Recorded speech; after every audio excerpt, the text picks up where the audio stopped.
बिलासपुर के चर्चित गुरुद्वारा बाबा दीप सिंह नवाबगंज पर अवैध कब्जा जमाने वाले आपराधिक छवि के लोगों को हटाए जाने के संबंध में सूबे के मुख्यमंत्री योगी आदित्यनाथ को संबोधित एक ज्ञापन जिला अधिकारी रामपुर को सौंपा। इस मौके पर सैकड़ों की तादाद में सिख समाज के लोग कचहरी परिसर एकत्र हुए और जिला अधिकारी के कार्यालय के बाहर मीडिया से वार्ता कर बताया कि गुरुद्वारा बाबा दीप सिंह पर अपने कानूनी अधिकारों को लेकर दस्तावेजों तथा न्यायालय से पारित आदेश सहित पूरी जानकारी दी जा चुकी है, परंतु प्रशासन की ओर से अभी कोई कार्रवाई होती प्रतीत नहीं हो रही है।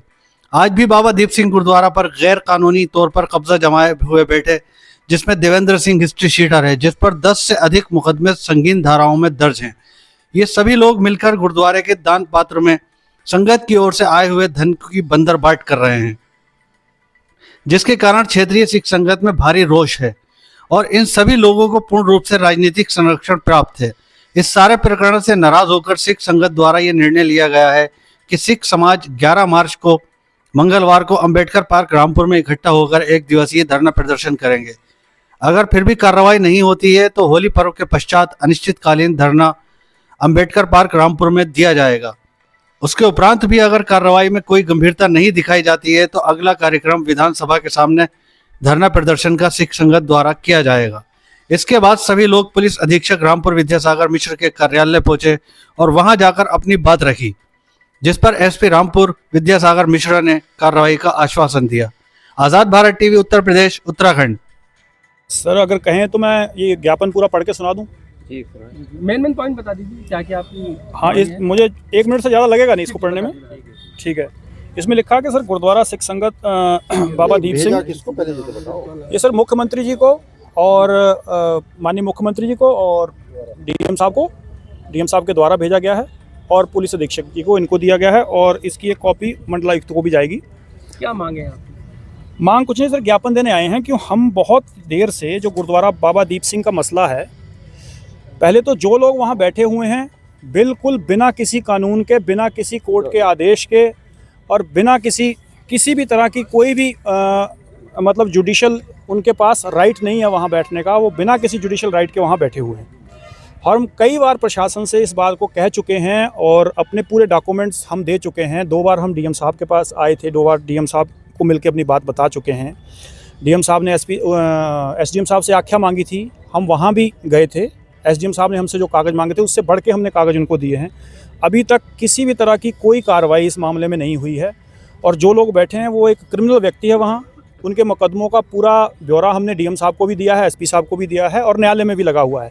और वो एक आपराधिक छवि की महिला के साथ वहाँ बैठा हुआ है और उस महिला के जो कारनामे हैं वो भी हमने बताया है कि कब का चोरी का केस है, कब 376 के उसने 2 मामले लोगों पे लिखवाए हैं और उसके सास ससुर ने भी उसको बेदखल कर रखा है अखबार में देकर के। सारे प्रूफ हैं हमारे पास, डॉक्यूमेंटेड हैं।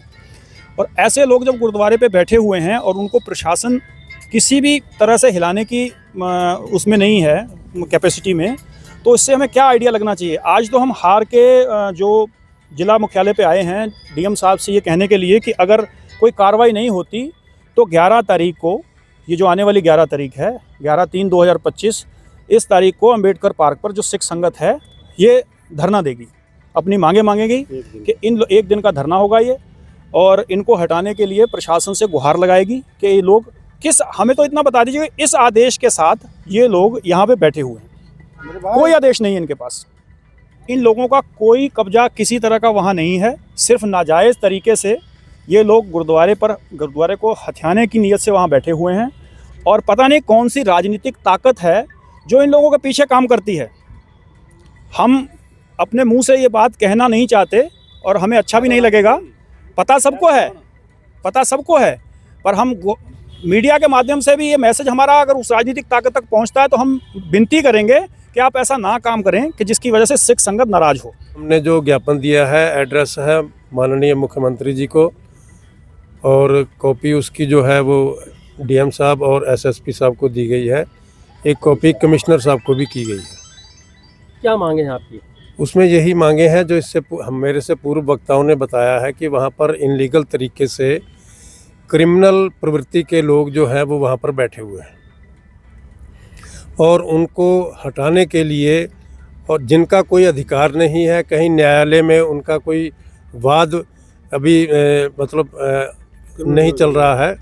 कोई किसी किस्म की कोई बात ही नहीं है, उनके पास कोई लीगल अधिकार नहीं है, जिस वजह से वो बैठे हुए हैं। पता नहीं उसके पीछे क्या चीज़ है, किसकी हस्ती है, कौन उनको प्रोटेक्शन दिए हुए है। प्रशासन भी वहाँ बोलने में थोड़ा सा अपने आप को हिचकिचाता है। खालसा वाहेगुरु जी की फतेह। आज हम डीएम साहब और एसपी साहब से मिले थे। जो गुरुद्वारा पसियापुर में है उसके सारी अदालतों से हमारे पक्ष में है। गुरुद्वारा प्रबंधक कमेटी जो उसके पक्ष में सारे आदेश हैं। हमारा इनसे अनुरोध था अधिकारियों से कि जो लोग वहाँ बैठे हैं इनको हटाया जाए, क्योंकि हम लोग कोई कानून अपने हाथ में लेना नहीं चाहते। हम गांधीवादी तरीके से ही उन लोगों को हटवाना चाहते हैं।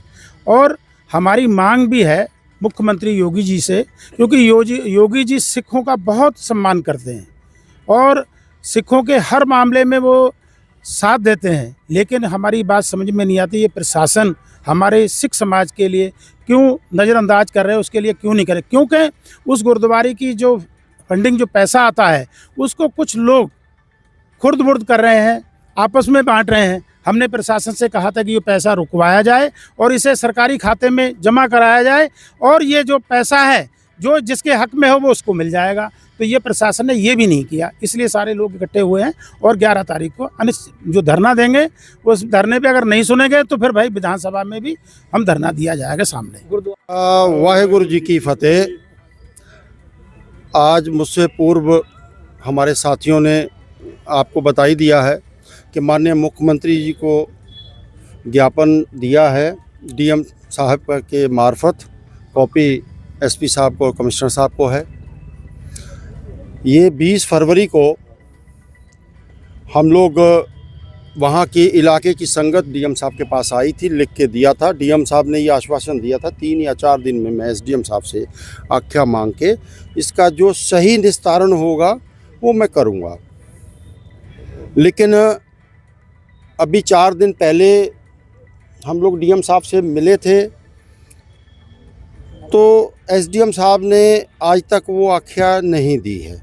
एसडीएम साहब के पास जब जाके वहाँ की संगत ने संपर्क किया तो उन्होंने कुछ संतोषजनक जवाब नहीं दिया आख्या के बारे में। डीएम साहब से आके मिले, बताया तो डीएम साहब ने उसमें एडीएम साहब और एडिशनल एसपी साहब को कहा कि हम जांच दे रहे हैं और जो ठीक निर्णय होगा वो करेंगे। लेकिन आज फिर आए थे, हमारा डीएम साहब से भी एक अनुरोध है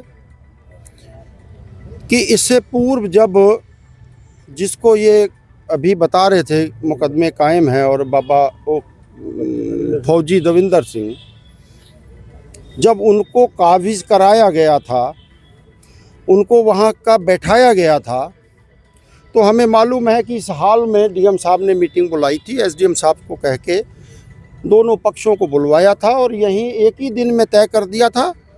और दविंदर फौजी जी के साथ जैसे को मंत्री जाता हो इस तरीके से फोर्स के साथ जाके उनको वहाँ का चार्ज दिलवा दिया गया था।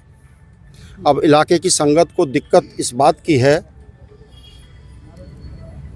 कि इससे पहले डीएम साहब ने वहाँ एक कमेटी बना दी थी और जिस कमेटी में कुछ यहाँ रामपुर गुरुद्वारे के सहबान सिख संगत के लोग थे, एसडीएम साहब और सीओ साहब के नेतृत्व में वहाँ बिलासपुर वाले को, और दोनों पार्टियों के 2-2 मेंबर रख लिए गए थे।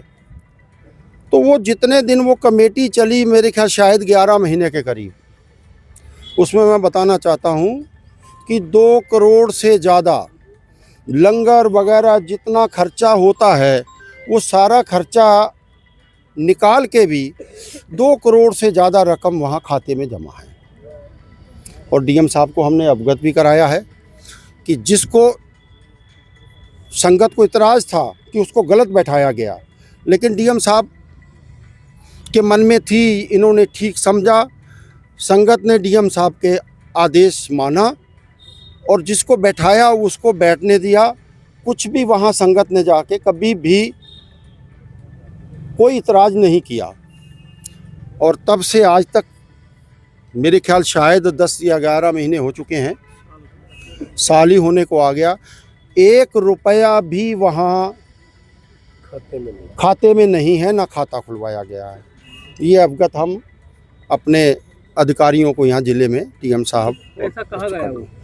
अब वो तकलीफ़ की बात यही है, मैं भी भारतीय जनता पार्टी में, मेरा मत मुंह खुलवाइए, मैं खोल नहीं सकता, मैं बहुत मजबूर हूँ। हमारी पार्टी की छवि खराब हो रही है। मैं अगर बोल दूंगा नाम तो पार्टी हमारी नाराज़ हो जाएगी, और नाराज़ नहीं हो जाएगी। और हमें तकलीफ़ इस बात की है, जब हम पार्टी में आए हैं पार्लियामेंट के चुनाव में बिलासपुर तहसील, मैं आप लोगों के मार्फत अपने प्रदेश के मुखिया तक बात पहुंचाना चाहता हूं कि बिलासपुर विधानसभा में तहसील मिलक है और तहसील बिलासपुर है, 2 तहसीलों की विधानसभा है। और बिलासपुर तहसील से हमेशा भारतीय जनता पार्टी 22 के इलेक्शन में भी विधानसभा में 23,500 से हार के आई थी, और अब के यही संगत सब साथ जुड़ी थी, और बिलासपुर तहसील से मात्र हम 4,500 से हार के आए हैं। हमने 18-19 वोट बढ़ाया पार्टी का, और आज हम संगत के सामने गूंगे होके बैठ गए हैं, कुछ नहीं कह पा रहे हैं। किसके पास जाएं? अधिकारियों से भी, ये तो आप पूछिए अधिकारियों से, हमारे नेता पूछें, ऊपर के पूछें कि किसके दबाव में ऐसा हो रहा है, कौन ताकतवर है बिलासपुर में।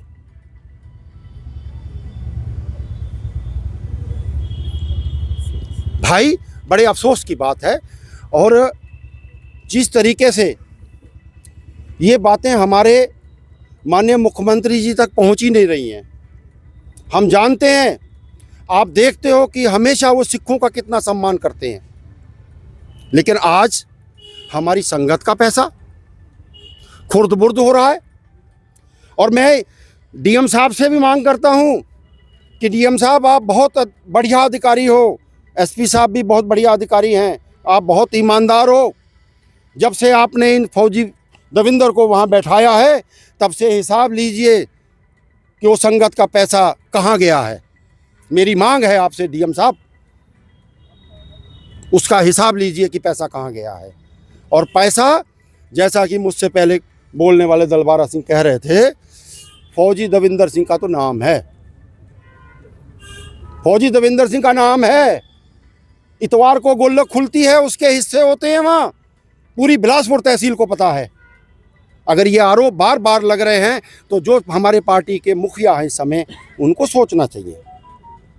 जवाबदेही हैं, पब्लिक जवाब मांगती है। आज हम पीछे हट जाएंगे नेता लोग, लेकिन इलेक्शन में ये पब्लिक हमसे पूछेगी।